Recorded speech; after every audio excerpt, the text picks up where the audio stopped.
تفسیر القرآن آج کا سبق سورہ مریم آیت نمبر 7 سے 11 تک۔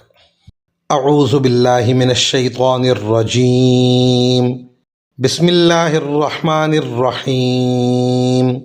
یا زکریا انا نبشرک بغلام اسمہ یحییٰ لم نجعل له من قبل سمیا۔ قال رب أنا يكون لي غلام وكانت امرأتي عاقرا وقد بلغت من الكبر عتيا۔ قال كذلك قال ربك هو علي هين وقد خلقتك من قبل ولم تك شيئا۔ قال رب اجعل لي آية قال آيتك ألا تكلم الناس 3 ليال سويا۔ فخرج على قومه من المحراب فأوحى إليهم أن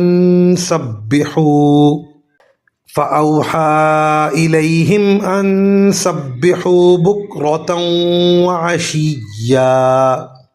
ترجمہ: آواز آئی کہ اے زکریا، ہم تمہیں ایک ایسے لڑکے کی خوشخبری دیتے ہیں جس کا نام یحییٰ ہوگا۔ اس سے پہلے ہم نے اس کے نام کا کوئی اور شخص پیدا نہیں کیا۔ زکریا نے کہا، میرے پروردگار، میرے یہاں لڑکا کس طرح پیدا ہوگا جبکہ میری بیوی بانجھ ہے اور میں بڑھاپے سے اس حال کو پہنچ گیا ہوں کہ میرا جسم سوکھ چکا ہے۔ کہا، ہاں ایسا ہی ہوگا، تمہارے رب نے فرمایا ہے کہ یہ تو میرے لیے معمولی بات ہے، اور اس سے پہلے میں نے تمہیں پیدا کیا تھا جب تم کچھ بھی نہیں تھے۔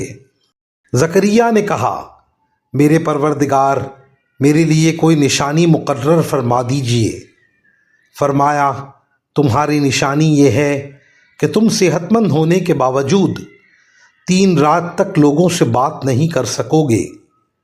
چنانچہ وہ عبادت گاہ سے نکل کر اپنی قوم کے سامنے آئے اور ان کو اشارے سے ہدایت دی کہ تم لوگ صبح و شام اللہ کی تسبیح کیا کرو۔ ان آیات کی تفسیر میں مفسرین کرام فرماتے ہیں، یہ تعجب کا اظہار در حقیقت فرط مسرت میں اللہ تعالیٰ کے اس انعام پر شکر ادا کرنے کا ایک اسلوب تھا۔ یعنی جس اللہ تعالیٰ نے تمہیں عدم سے وجود عطا فرمایا ہے، وہ یقیناً اس بات پر بھی قادر ہے کہ تمہیں بڑھاپے میں اولاد عطا فرما دے۔